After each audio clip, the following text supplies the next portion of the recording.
मैं डॉक्टर प्रभास गौराई, सहायक प्राध्यापक, हिंदी विभाग, सिंहभूम महाविद्यालय चांडिल, कोल्हान विश्वविद्यालय चाईबासा, झारखंड में कार्यरत हूँ।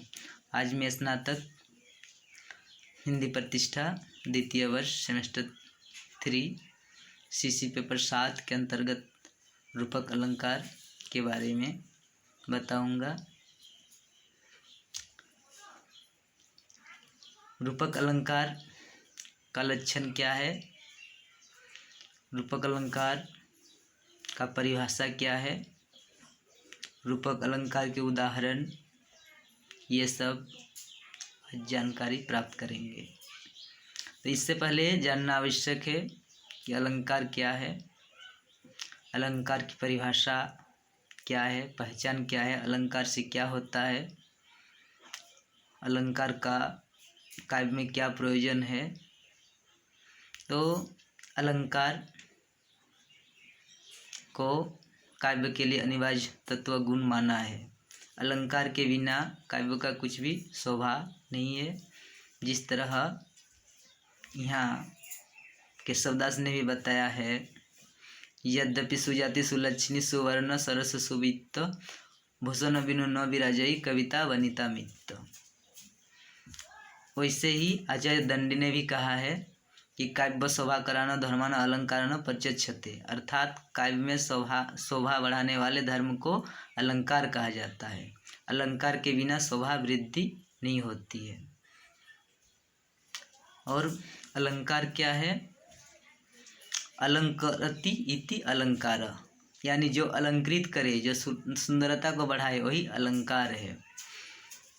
तो इसमें रूपक अलंकार के बारे में आज जानेंगे। तो रूपक अलंकार जहाँ उपमेय पर उपमान का अभेद आरोप लगाया जाए, यानी जहाँ उपमेय के साथ उपमान का कुछ भी भेद न हो, कुछ भी भिन्नता न दिखाई पड़े, कुछ भी अलगाव न दिखाई पड़े, यानी एक साम्यता जब दिखाई पड़े और जिस वस्तु के साथ, जिस व्यक्ति के साथ उसका तुलना हम लोग करते हैं, तो उसमें क्या होता है, रूपक अलंकार हो जाता है। यानी उपमेय पर उपमेय का कुछ भी भेद न हो, इस तरह जब आरोप लगाते हैं जिस शब्द से, इस वाणी से, जिस व्यक्ति से, तो उस समय जो अलंकार से सुंदरता वृद्धि होती है, जो अलंकार का प्रयोग होता है, उसे ही रूपक अलंकार कहा जाता है। जैसे कि बीती विभावरी जागरी, अंबर पर पनघट में डूबो रही ताराघट उषा नगरी। तो यहाँ जो बताया गया है कि बीती विभावरी जागरी, अंबर पनघट में डूबो रही ताराघट उषा नगरी। तो यहाँ उषा रूपी नागरी यानी उषा रूपी स्त्री, उषा को यहाँ प्रातकाल जो है उषा, उसको क्या स्त्री मान लिया गया है, यानी स्त्री के रूप में देखा गया है।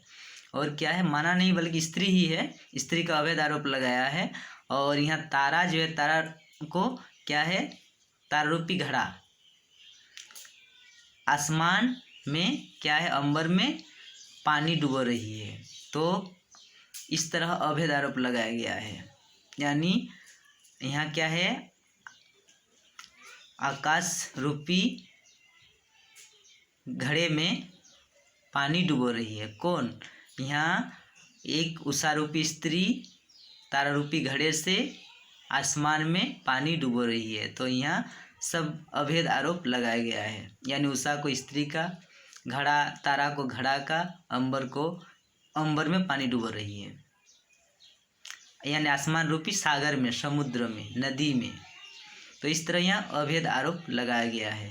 यहाँ क्या है, एक उषा जो है, उषा काल है, उसको स्त्री के रूप में देखा गया है, स्त्री के साथ साम्यता बनाया गया है, गुण के कारण, रूप के कारण, सुंदरता के कारण। वैसे ही यहाँ तारा को क्या है कि घड़ा के समान देखा गया है, तारा रूपी घड़े। और क्या है, यहाँ अंबर को नदी, समुद्र मान लिया गया है। यानी वहाँ जैसे कि समुद्र क्या है, आसमान क्या, एक समुद्र है, एक नदी है, और उसमें एक उषा रूपी नागरी क्या कर रही है कि पानी डुबो रही है। कौन सा घड़ा से, तारा रूपी घड़े से। तो यहाँ अवैध आरोप लगाया गया है। ऐसे ही चरणों कमलो बंद हरिराई, जाकी कृपा पंगु गिरि लंघे, अंधे को सब कुछ दर्शाई। इसमें भी क्या है कि यहाँ श्री कृष्ण को यानी ईश्वर को क्या मान लिया गया, किसके साथ तुलना किया गया, साम्यता दिखा कमल के समान। यानी जिस तरह कमल में जो साम्यता है ईश्वर के साथ, कोमलता है, सुंदरता है, वैसे ही कृष्ण के चरणों में है और अभेद आरोप उसके साथ लगाए, कुछ भी भेद नहीं। और वैसे ही हम लोग और एक उदाहरण लेंगे कि उदित उदयगिरी मंच पर रघुवर बाल पतंग, यानी उदित उदयगिरी मंच पर रघुवर बाल पतंग। तो यहाँ बाल पतंग यानी छोटा सा जो सूर्य है, जो जब सूर्य उदित होता है तो छोटा सा बालारुण के रूप में जो सुंदरता है, शक्ति है, तेज है, वैसे यहाँ राम के रूप को, गुण को तुलना किया गया है, साम्यता दिखाया गया है। वैसे ही क्या है, इसमें अभेद आरोप लगाया गया है, यानी सूरज के साथ किनका, राम का। तो यहाँ क्या है, रूपक अलंकार है। वैसे ही फिर आगे उदाहरण लेंगे कि आगे हो गया पायो जी मैंने राम रत्न धन पायो। यहाँ राम को एक रत्न धन के रूप में, यानी राम ही इनका धन है, रत्न है, धन संपदा है, सब कुछ है, उनके साथ अभेद आरोप लगाया गया है। यानी जिस तरह धर्म में जो सम्मता है, खुशी है, राम में इनकी सम्मता है, मीरा की। तो इसे ये अभेद आरोप होने से क्या होता है, रूपक अलंकार होता है। तो इस तरह रूपक उदाहरण का ये जो सम्मता है, इससे पता चल जाएगा कि ये रूपक अलंकार है। और अलंकार की परिभाषा इस तरह है, और अलंकार को पहचानने का ये नियम है। धन्यवाद।